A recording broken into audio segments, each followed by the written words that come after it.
Konbanwa, konnichiwa.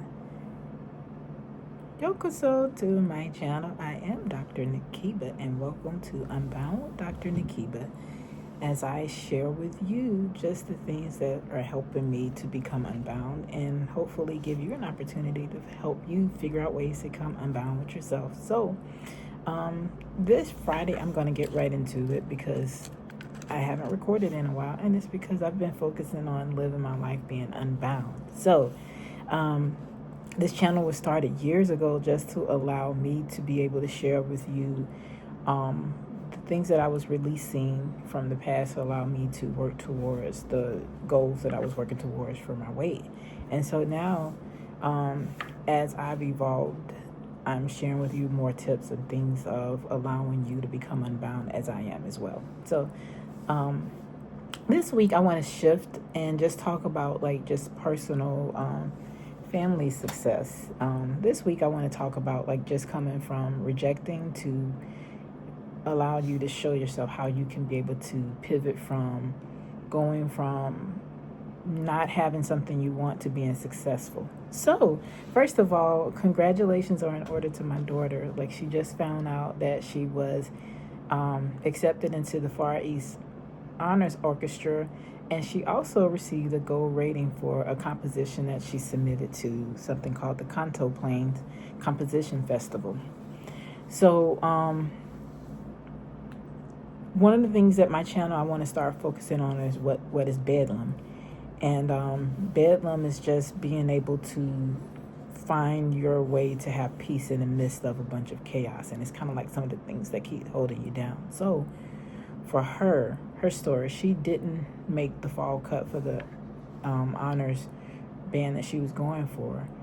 And also concerning the composition piece, because these are two separate things, she almost did not submit that piece just because she was procrastinating. And then the other part was she didn't trust herself enough, right? And one of the things that I learned as I was working through Mindset Makeover Academy was about this T vibes. And the T vibes is the things that you think, what are you vibrating on, or what's your vision for yourself, intentions, belief, emotions, and surrendering. Those are the things that kind of control how we are. So we have to take control of our lives using that type of awareness, right? So for her, previously, when she was on the band a few years ago, she made the honors band and she played the clarinet. Now, full transparency, that just was not her main interest and her main instrument, because her main instrument was the flute. But her band director saw something in her to say hey, based off of the entrance, I think you'll have a great shot at this.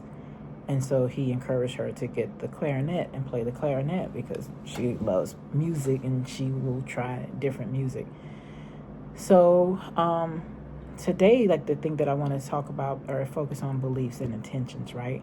So for her specifically, the fall cut, for her, she had believed that she was going to make the honors band this year. Last year she'd been talking about it, and this year is actually the first year they get to be able to go to Okinawa based off of her grade level.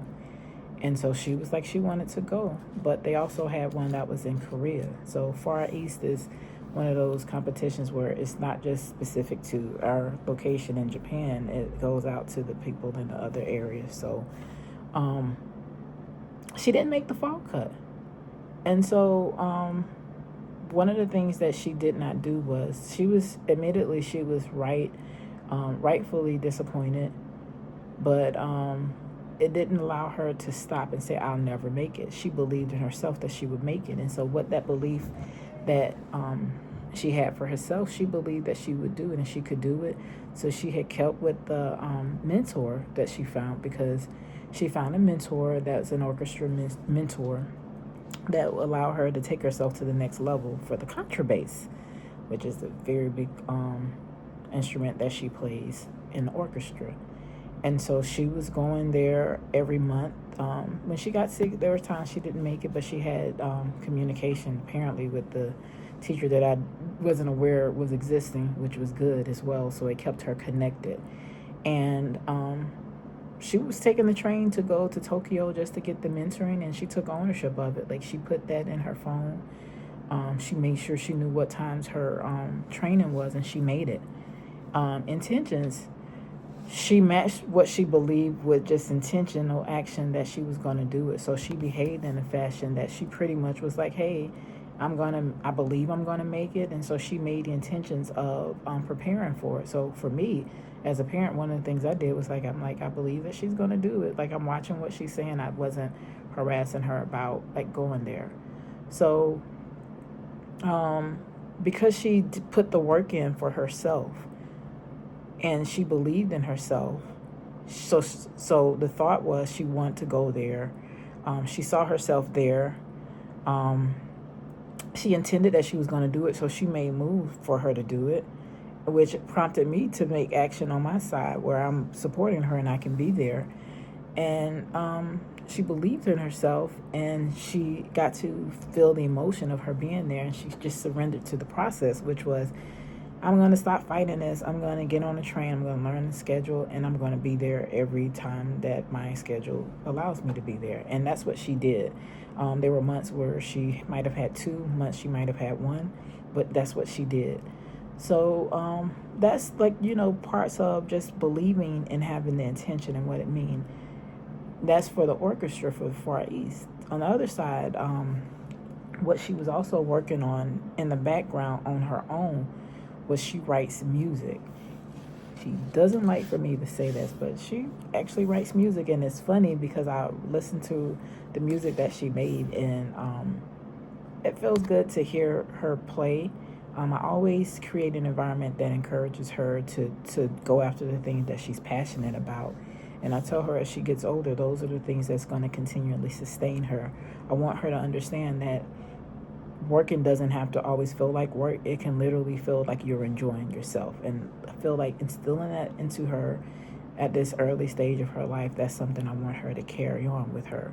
So as she's writing this music, like their school, they had some kind of free software that they got to use, and she was all into like, oh, Mom, what I did a couple of years ago when she made it. And I was like, but did you tell your teachers that you're doing this? And she was like, no. And I'm like, share with them that you're doing this. You never know what can come out of it. And so both of her teachers eventually were saying, like, there is a festival that you can actually submit your composed music where they'll rate it, and they also get to, like, depending on where it's at, they actually might play your music. And so it was like, that's something that she can do when she gets a little older. So just encourage her to do it. So I'm like, Candice, just write your music, not for anything other than just to write it. And so this year when it came up and she's actually eligible to submit, they told her she should submit. And they talked to me. It was like, we let her know that we think she should submit. And I'm like, okay. So I told her, I'm like, hey, you already got music that you wrote. Don't overthink it, right? Submit what you have, because what you have is good enough.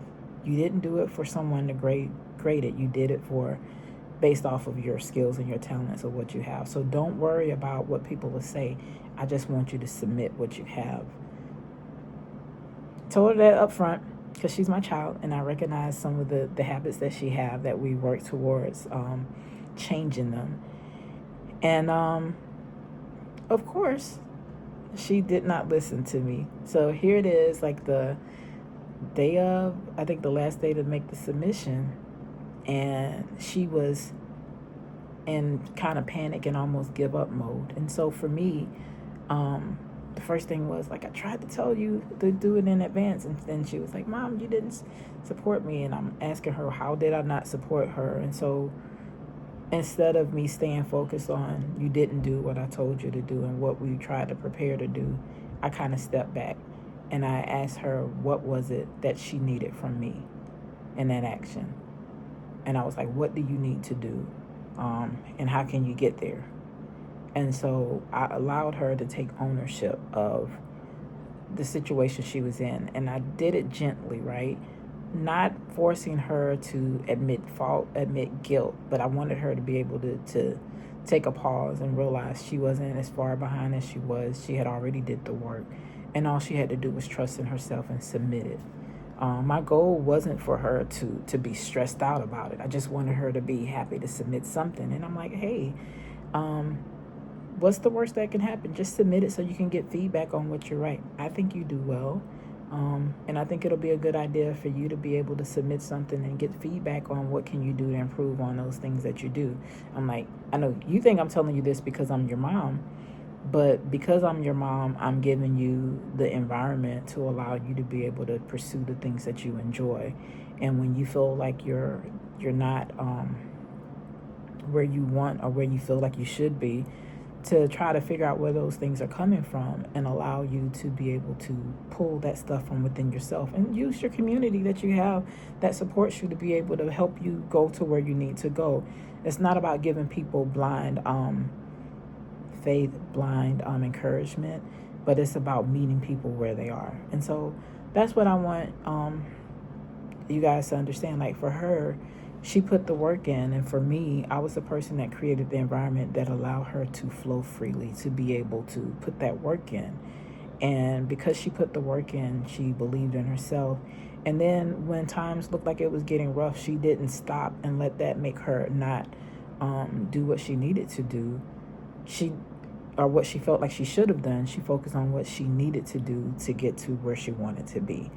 And so that's the thing. Like, I'm not just talking about things that just make sense on when it makes sense. It's a daily habit that I do. When I recognize that the way that I operate not only has an impact on me and it has an impact on the people around me, it just allows me to be able to not just allow myself to be my best, it allows me to support others to be their best as well. So the thing I want to ask you today is, where in your life do you need to stop controlling and just start pivoting to support completion? That not only goes to you, it goes to me as well. For me, as it relates to when I say health and wellness, it's like a holistic approach. It's about the way that I see myself, the way I present myself to others, and then how I end up being authentic to who I am. It allows me to be able to release like the pressure of being someone that others want me to be, and be the person that I am based off of who I want to be, who I see myself, and how do I present that to myself and to others. So this week, I hope you got to enjoy something, just learning from how I take what I do and be able to apply it to real life and to be able to motivate others. And hopefully you get to learn how to unbound yourself as you continue to watch me and follow my channel just for more ideas on what can I do to help you unbound. Thank you, and you have a great rest of your weekend and good follow up to the next week. Bye.